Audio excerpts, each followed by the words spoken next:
Jack और लड़की दोनों शो देख रहे थे, तभी कुछ शराबी लड़की को छेड़ते हैं। जैक लड़की को बचाने तो जाता है, लेकिन शराबी उसे भी धक्का देते हैं। अगले ही पल शराबी घुटनों पर बैठ जाते हैं तो जैक पीछे देखता है। लड़की घोड़े पर सवार थी। तभी जैक को पता चलता है कि लड़की राज्य की राजकुमारी है। अब रॉड्रिक, जो कि राजकुमारी का होने वाला पति है, कुछ ढूंढने जा रहा था, उसकी एक पादरी से टक्कर हो जाती है। अब रॉड्रिक कमरे में जाता है तो वहाँ सब बिखरा हुआ था और किताब में से भी कुछ गायब था। वो गमले में देखता है तो एक ताज जो कि सही सलामत था। अब रॉड्रिक शहर के दरवाजे बंद करने को और उस पादरी को ढूंढने को कहता है। अब पादरी जैक से उसका घोड़ा मांगता है और कहता है, ये बीज रखना, ये कोई मामूली बीज नहीं है, इसे पानी में भीगने मत देना। और पादरी घोड़ा लेकर चला जाता है, लेकिन सिपाही उसे पकड़ लेते हैं। जैक जब घर आता है तो उसका चाचा उस पर गुस्सा होकर उन बीजों को फेंक देता है। जैक सभी को उठा लेता है, लेकिन एक बीज जमीन में चला जाता है। इधर राजकुमारी राजा से कहती है कि मुझे महल से बाहर जाने दीजिए, लेकिन राजा मना कर देता है। अब रात के समय में राजकुमारी भेस बदलकर कहीं चली जाती है।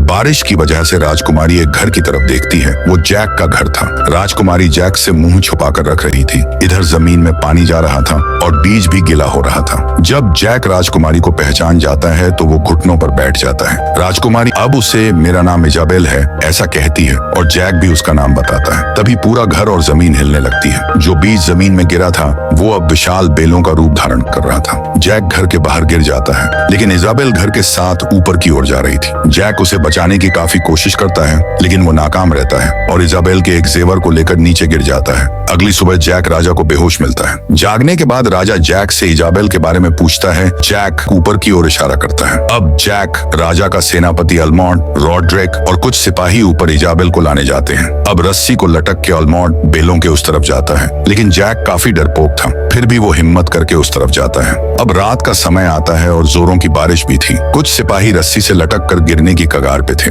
रॉड्रिक उन्हें बचाने की जगह विक से रस्सी काटने को कहता है और बेवजह उन लोगों की जान लेता है। अगली सुबह जैक उठकर देखता है तो उसे अपना घर दिखता है, लेकिन घर में इजाबेल थी ही नहीं। अब सभी जन किसी नई जगह ही पहुंच जाते हैं। अब ऑलमोंड के आगे जाते ही रॉड्रिक जैक को चाकू दिखाकर उससे वो बीज ले लेता है, लेकिन जैक होशियारी से एक बीज अपने पास रख लेता है और उसे संभल कर लॉकेट में रख देता है। आगे जाते ही ऑलमोंड को एक निशान मिलता है जो कि इजाबेल ने बनाया था। थोड़ी और दूरी पर उन्हें एक और निशान मिलता है, लेकिन वो आधा ही था। ऑलमोंड समझ जाता है कि यहाँ कुछ हुआ है और जैक को भी वो किताब मिलती है जो उसने इजाबेल को दी थी। अब वो इजाबेल को ढूंढने आगे जाते हैं, लेकिन जैक और क्राउ एक ट्रेनअप में फंस जाते हैं। वो चाकू निकालकर उसे काटते हैं और किसी तरह बच जाते हैं। तभी उन्हें एक विशाल सा राक्षस आता हुआ दिखता है। क्राउ एक पेड़ के पीछे छुप जाता है। ऑलमोंड भी एक पत्थर के पीछे छुप जाता है और जैक अपनी सांसें रोककर पानी के अंदर छुपता है। राक्षस उसी की तरफ आ रहा था। जैक डर जाता है, लेकिन राक्षस आगे चला जाता है। अब राक्षस ने क्राउ को देख लिया था। क्राउ भागने लगता है, लेकिन राक्षस की गति से वो बच नहीं पाता।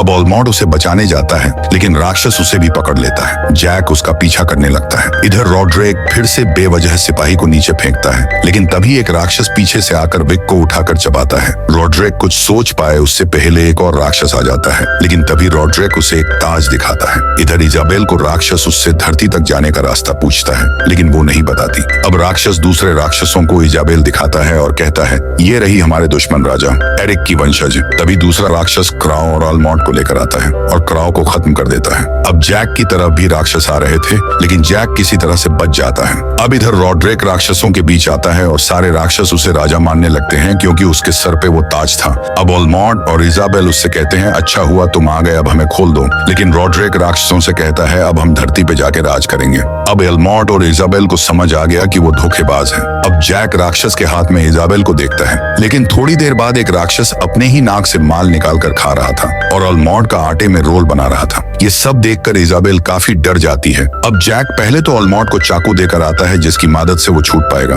अब राक्षस इजाबेल को पिंजरे से बाहर निकालता है और उसे काटने ही वाला था। तभी जैक ऊपर जाकर एक चाकू लेता है और उसे राक्षस के पीठ में घुसा देता है। अब ऑलमोंड भी छूट चुका था। अब किसी तरीके से तीनों भागकर बाहर आते हैं। जैक इजाबेल की जख्मों पर जड़ी बूटी लगाता है। अब शायद दोनों भी एक दूसरे से प्यार करने लगे थे। अब तीनों भी झरने की तरफ जा रहे थे, क्योंकि रास्ता वहीं से था, लेकिन वहां पर एक राक्षस सो रहा था। जैक और ऑलमोंड उसके मुंह में मधुमक्खी का छत्ता डालते हैं और उसके जागने का इंतजार करते हैं। जैसे ही राक्षस दौड़कर नीचे गिरता है तो जैक और इजाबेल ये देखकर ऑलमोंड मुस्कुराने लगता है। अब ऑलमॉट उन्हें नीचे भेजकर खुद रॉड्रिक से लड़ने के लिए ऊपर रह जाता है। अब राक्षस को नीचे गिरा हुआ देख राजा बेलों को काटने का निर्णय लेता है। इधर जैक और इजाबेल नीचे उतर रहे थे, तभी रास्ते में वो अपने प्यार का इजहार करने लगते हैं। अब ऑलमॉट देखता है कि राक्षस सेना नीचे जाने के लिए सज्ज है। मौका देखकर वो रॉड्रिक पर हमला करता है और उसे खत्म कर देता है, लेकिन दो मुंडी वाला राक्षस उसका ताज अपनी उंगली में पहनता है और खुद राजा बन जाता है। इधर राजा ने बेलों को उखाड़ दिया था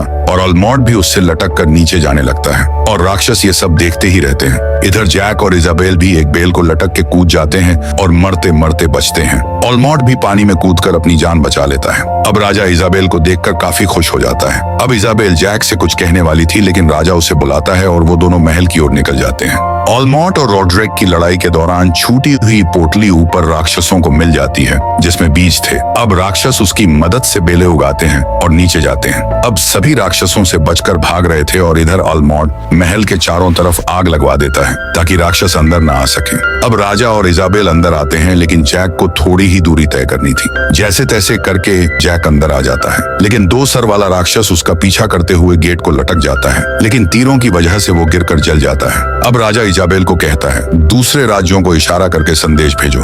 जैक और इजाबेल घोड़े पर सवार होते हैं और बाद में खुफिया रास्तों से निकल जाते हैं। अब राक्षस बाहर से आग लगे हुए पेड़ अंदर फेंक रहे थे। इधर इजाबेल और जैक कुछ दूरी तय कर चुके थे, तभी एक राक्षस जमीन तोड़ के आता हुआ उनको दिखता है और वो छुप जाते हैं। इधर तीरों की बंदूक लौट करके राक्षसों पर हमला किया जा रहा था, लेकिन ये राक्षस गुलेल से उसे भी तोड़ देता है। अंदर तो वही दो मुंडी वाला राक्षस था। अब वो इजाबेल और जैक को देख लेता है। दोनों जान बचाकर भागने लगते हैं, लेकिन राक्षस इजाबेल को पकड़ लेता है। जैक उसे बचाने की कोशिश करता है, लेकिन राक्षस उसे भी पकड़ लेता है। वो उन्हें खाने ही वाला था। तभी जैक वो एक बीज उसके मुंह में डाल देता है। पेड़ मुंह के अंदर से निकल रहा था। फिर जैक और इजाबेल आगे गिरते हैं। इधर राक्षस अब दरवाजा तोड़कर अंदर आते हैं और वो हमला करने ही वाले थे, लेकिन तभी सब ये देखते हैं कि राक्षस हथियार छोड़कर झुकने लगे थे। ऑलमॉट और राजा पीछे मुड़कर देखते हैं तो जैक था, जिसके पास वो ताज था जिस वजह से राक्षस शांत थे। अब इजाबेल और जैक एक दूसरे का हाथ पकड़ते हैं। राजा और ऑलमॉट भी ये देखकर खुश थे। अब इजाबेल और जैक के बच्चे दिखाए जाते हैं, जिन्हें जैक और इजाबेल यही कहानी सुना रहे थे, और उस ताज का एक खूबसूरत ताज बनाकर उसे सुरक्षित रखा जाता है।